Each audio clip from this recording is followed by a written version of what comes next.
Notre analyse hebdomadaire sera très largement marquée par le résultat du premier tour des élections tant régionales que cantonales. Et nous insisterons en particulier sur deux thématiques. L'abstention, c'est certainement le fait le plus marquant de ces deux élections, quelles qu'elles soient. Et d'autre part, nous verrons, suite à ce premier tour, comment pouvons-nous appréhender le rapport de force qui s'est tissé au sein de l'échiquier politique guadeloupéen. Nous allons donc aborder le premier sujet.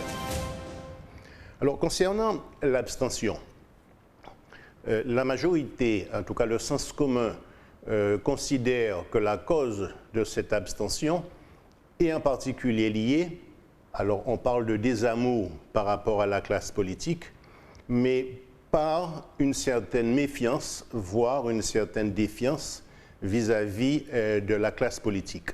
Et l'hypothèse que je vais défendre consiste à dire qu'il y a eu trois facteurs qui peuvent expliquer une abstention aussi importante à la Guadeloupe et qu'en réalité, la défiance vis-à-vis de la classe politique n'a fait qu'accentuer ce phénomène d'abstention, mais ce phénomène s'appuie également sur un certain nombre de préalables psychosociaux et socio-économiques que je vais décrypter avec vous.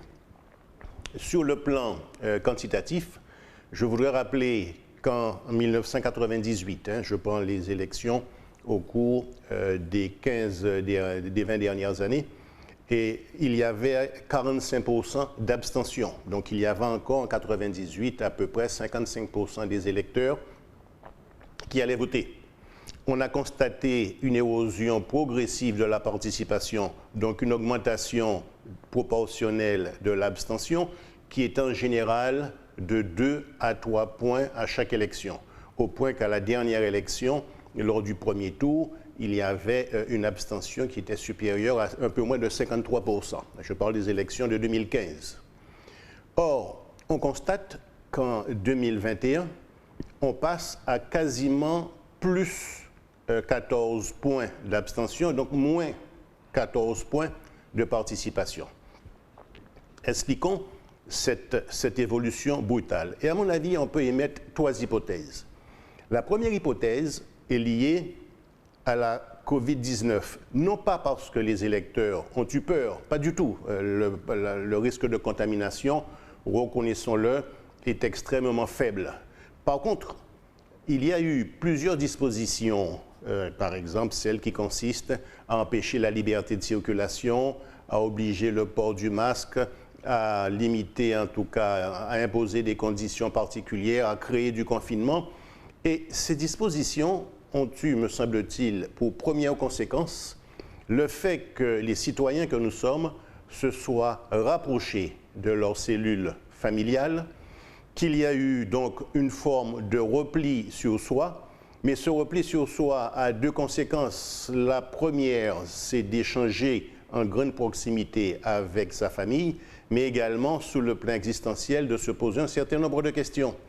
Et donc, il y a eu des habitudes qui ont été prises et il y a eu également une liberté accordée justement pour les élections. Rappelez-vous, au niveau de l'Hexagone, nous voit même ici, port du masque non obligatoire dans certains lieux, diminution en tout cas de l'heure de couvre-feu. En fait, les élections ont coïncidé à un moment où les citoyens électeurs ont eu du mal en tout cas à passer de l'individualisme familial au collectif politique. Ça veut donc dire qu'il y avait la fête des pères, il y avait également certaines confirmations, il y avait d'autres événements, y compris au niveau de l'Hexagone, par exemple, il y avait la préparation de la fête de la musique. Ces éléments d'individualité ont pris le pas sur toute forme de collectivité, si bien qu'à un moment donné, les électeurs ont été plus enclins à s'intéresser à leur liberté retrouvée ou à des fêtes familiales qu'à des problématiques liées à la res publica. La res publica, c'est la chose commune que les citoyens ont eu du mal à appréhender. Deuxième hypothèse que je vais émettre et qui est d'ordre beaucoup plus socio-économique, il y a eu des mesures d'accompagnement liées à la Covid-19. Cependant, ces mesures d'accompagnement commenceront à prendre, en tout cas à diminuer progressivement, y compris par rapport au Fonds de solidarité à partir du mois de juin. Et un certain nombre d'entreprises, de chefs d'entreprise ont déjà alerté les salariés sur les éventualités de difficultés qui pourraient amener à un certain nombre de licenciements. Il va sans dire que les citoyens, en tout cas les salariés qui sont en situation d'inquiétude, n'ont pas vu dans l'utilité politique, en tout cas la nécessité de pouvoir s'appuyer sur le politique pour être sécurisant par rapport à leur avenir professionnel et ont vraisemblablement boudé les urnes parce qu'ils n'ont pas fait le lien entre un avenir professionnel garanti. Nous sommes quand même dans un espace où l'initiative privée reste déterminante à partir du moment où les aides de l'État diminuent. Et donc, certains citoyens ont préféré tout simplement rester de leur côté, mais ne pas forcément investir leur confiance dans les choix politiques qui peuvent être faits. Enfin, il faut avouer que nous allons maintenant vers une véritable désacralisation du politique. Mais plus loin, il convient de s'interroger sur les institutions de la Ve République, puisque le vote qui est censé assurer la représentation du plus grand nombre ne remplit plus cette fonction. Quand vous êtes élu, il n'y a que par exemple 3 électeurs sur 7 qui se sont rendus aux urnes. Quand vous franchissez et vous êtes à peu près à 50%, en réalité, il y a à peu près 1 électeur et demi sur 10 qui a validé la liste arrivée en tête. Et bien sûr, il y a encore moins d'électeurs qui ont validé les autres listes. Donc, il y a, si vous voulez, ce décalage, même au deuxième tour, où en général, il y a 6 à 11 points, on peut estimer, si on se rapproche des 50%, à ce moment-là, 15-16 points. Pour l'instant, j'ai quelques doutes, mais le deuxième tour a toujours été beaucoup plus porteur. Mais même ce deuxième tour, dans l'hypothèse de 50% de votants, si une liste arrive à 30-35% de ces 50%, il n'y a en réalité que 35% des électeurs qui valident la légitimité politique. Ça veut dire que 65% d'entre eux restent en situation de quasi-dubitativité. Donc, cette affaire d'abstention doit pouvoir nous interpeller parce que si une part importante de l'électorat ne fait plus confiance à la représentation politique pour asseoir les politiques publiques, que va-t-il se passer? Ce que l'on voit régulièrement, à savoir que lorsque se pose un problème, eh bien, quelle que soit la situation, le bien public n'hésite pas, en tout cas certains groupes n'hésitent pas à menacer le bien public, par exemple la circulation routière, on l'a vu également pour la problématique des marins-pêcheurs, et on risque de se retrouver avec des situations multiples où l'électorat, ne faisant plus confiance aux politiques, eh bien, va prendre un certain nombre d'initiatives pour contraindre le politique à se déplacer, ce qui amène à avoir des conséquences gênantes sur le plan stratégique. Parce que si les stratégies politiques, en tout cas les élus en place, doivent passer leur temps à éteindre le feu, ils sont contraints de mener des politiques très ponctuelles, ça et là, au détriment d'une vision stratégique. Or, le rôle de la région n'est pas justement d'éteindre le feu de manière très ponctuelle. Son rôle, c'est de pouvoir bâtir l'avenir, et pour cela, il faut qu'il y ait une certaine confiance. Donc, l'abstention n'a jamais été un moyen de faire évoluer le système politique. Au contraire, il a toujours, cette abstention, eu tendance à favoriser la stabilité de ce système. Et si l'on n'est pas content de ce qui se fait, eh bien, il faut aller massivement voter de manière à pouvoir manifester par le vote, c'est le moyen démocratique reconnu par la Constitution, manifesté par le vote, son mécontentement plutôt que de se replier sur soi-même. Attendons le deuxième tour, attendons-nous également à une participation bien plus importante, mais jusqu'où ira cette participation? Va-t-elle avoisiner les 50%? Dimanche, les urnes rendront leur verdict et nous aurons l'occasion la semaine d'après de nous livrer à une analyse sur l'évolution de l'abstention. Nous avons donc terminé pour ce premier sujet. Nous allons maintenant tenter une analyse pour savoir comment le rapport de force a évolué sur l'échiquier politique guadeloupéen au vu des résultats de dimanche. Comment, à la suite des résultats du premier tour, a évolué l'échiquier politique guadeloupéen? Le premier constat, c'est de dire que cette évolution est relativement stable, puisque dans les grands combats pour le deuxième tour, on retrouve d'un côté le GUSR de Guy Losbar et Harry Chalus et le Parti socialiste dont la tête de liste Pays Guadeloupe était Josette Borrell l'Incertain. A cependant émergé une nouvelle force politique sur laquelle nous allons insister en troisième partie de notre exposé. Il s'agit de l'Alliance nationale Guadeloupe avec la liste Nous. Nous verrons quels ont été les déterminants possibles générant l'émergence de cette liste. Alors, livrons-nous à quelques analyses prospectives. Concernant les élections régionales, Harry Chalus a pris une avance certaine, pour ne pas dire une certaine avance, environ 30 000 voix par rapport à la liste de Josette Borrell l'Incertain. Il a gagné dans 29 communes sur les 32. Dans l'hypothèse où il y a 10% de votants supplémentaires, autrement dit 32 000 électeurs, vraisemblablement que ces 32 000 électeurs vont se répartir entre les deux forces politiques et donc Harry Chalus devrait pouvoir maintenir la stabilité de son avance, sachant qu'il a cependant un handicap, c'est le fait de terminer très fortement en avance. Ça peut démobiliser son électorat qui diront, bon, Chalus Jadouvant a pareil voté.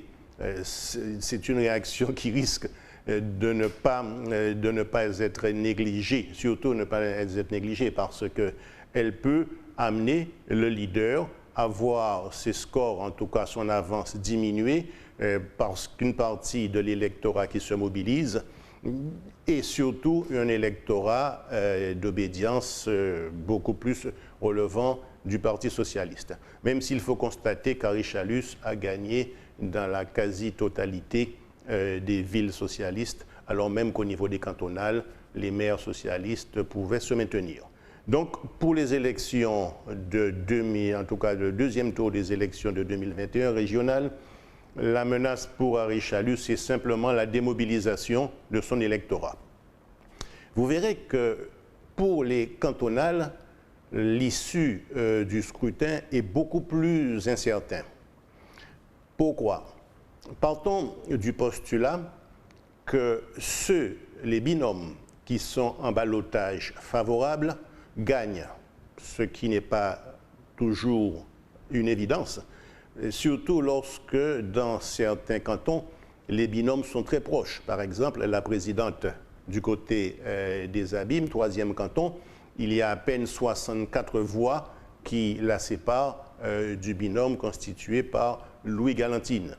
Donc, partons cependant de ce postulat que ceux qui sont en ballotage favorable sont tous élus. C'est le postulat le plus favorable pour les deux tendances. Et vous allez constater qu'en termes de binôme, il y a un certain équilibre. Prenons le cas du Parti socialiste. Il peut compter sur les 3 binômes des Abîmes.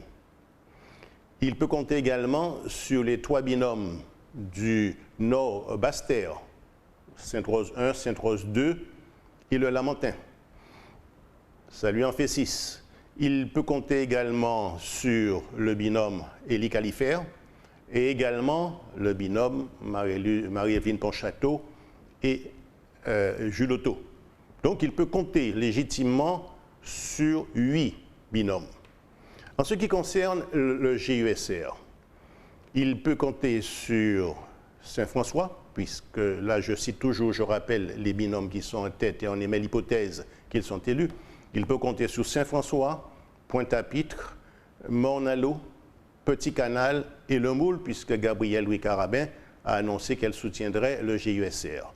Ça lui fait 5 binômes, auxquels il faut rajouter les 4 binômes de Basse-Terre, à savoir Bémao 1, Bémao 2, Petit-Bourg et Capesterre-Bellot.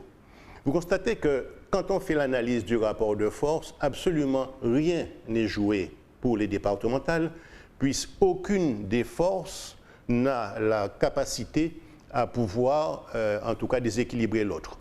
Sauf si l'une des forces perd des binômes, à savoir qu'un binôme en position favorable, en ballottage favorable, se retrouverait battu, automatiquement, ça renforce l'autre tendance de manière, et en la rapprochant automatiquement, cette tendance vers la présidence. Donc, vous constatez que 4 cantons, on est à 8 pour le Parti socialiste, 9 pour le GUSR, 4 cantons seront déterminants. Il s'agit de Sainte-Anne, que fera Christian Baptiste, qui est en position favorable. Il s'agit du Gosier. On sait que le binôme favorable avec Christophe, en tout cas un ballottage favorable avec Christophe, c'est l'opposant de Cédric Cornet, mais en même temps c'était un proche du maire précédent Dupont et qui lui était du GUSR. Que va-t-il faire? Il y a également Trois-Rivières, puisque la convention, en tout cas l'accord passé avec Jacques Anselme au niveau du GUSR ne semble pas pour l'instant être fructueux, puisque c'est Jimmy Fosta qui a pris la main. Donc, que va-t-il faire au cas où il est élu? Et le 4e binôme, c'est celui de Marie-Galante. Que vont faire? Pour l'instant, c'est Marie Zetzol et Jean-Claude Maes qui sont devant. Dans l'hypothèse où cette élection, cette avance se confirme et se traduit par une élection, que vont-ils faire? Vous constatez donc que nous avons un échiquier qui, sur le plan des départementales, est très équilibré, avec cependant une possibilité d'arbitrage de 4 cantons. Nous verrons comment, après l'élection, les tractations ayant lieu pour l'élection de la présidence, comment il va y avoir, en tout cas, des ententes et des accords par rapport, bien sûr, au futur président. On sait que le GUSR postule, en tout cas pour les 2 présidences, celle de la région et celle du département, mais qu'il n'est pas en mesure de le faire seul. Nous verrons quel type d'alliance sera tissée et surtout sur quelle base politique, puisque nous sommes dans une situation où l'évolution des institutions et la jeunesse a été l'une des principales thématiques de ces élections. Et justement, nous abordons l'émergence de la liste nous. En fait, quelles sont les 2 causes qui peuvent expliquer cette émergence? D'abord, cette liste a su faire un travail pédagogique de terrain en démontrant que l'assimilation et la départementalisation devenaient de plus en plus inopérantes et qu'il fallait envisager une évolution des institutions, y compris une évolution des rapports avec la France, dans le sens d'une plus grande domiciliation du pouvoir local. Ça a été son cheval de bataille, et le fait qu'il ait par exemple défendu les terres qui sont de plus en plus intégrées dans la spéculation foncière, mais qu'il ait également défendu l'identité guadeloupéenne en annonçant d'ailleurs l'éventualité d'une disparition progressive de la Guadeloupe en tant que peuple dans les années, en tout cas dans les années proches, les électeurs qui étaient déjà en situation de défiance à l'encontre de la classe politique n'ont pas été insensibles à ce genre de propos, ce qui a permis d'ailleurs à cette liste d'obtenir pas loin de 10%. Il leur a manqué quelques dizaines de voix pour être au deuxième tour et avoir la garantie d'un certain nombre de sièges. Je regrette simplement, en tout cas, je ne sais pas si on peut l'exprimer en termes de regret, mais il y avait des coïncidences de vues